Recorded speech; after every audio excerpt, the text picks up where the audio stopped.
Surprisingly, Stirling Moss never became world motor racing champion, but in the late 50s and early 60s he was British champion 10 times, and his performances around the world, when British drivers were the underdogs, turned him into a legend.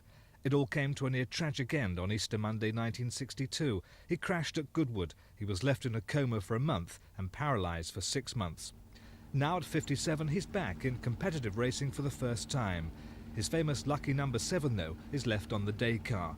But the familiar yellow crash helmet is still with him, creating a picture which all but turns back the years.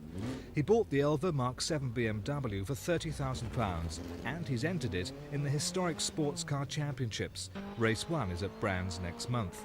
The 200 brake horsepower 2-litre engine is capable of reaching 150 miles an hour, so forget nostalgia, Stirling Moss is back for real.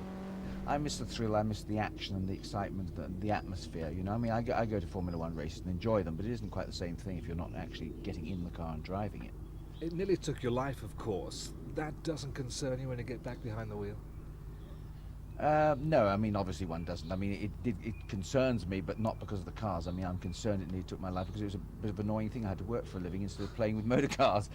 It's remarkable that 25 years after his retirement, his name is still synonymous with the sport. For that, he says, he must thank his father. My mother wanted to call me Hamish, and my father, thank goodness, said, no, forget it, think of another name. And my mother was Scots and from Stirling area. And so she said, well, let's call him Stirling. And my father said yes, and I think that's been a tremendous help.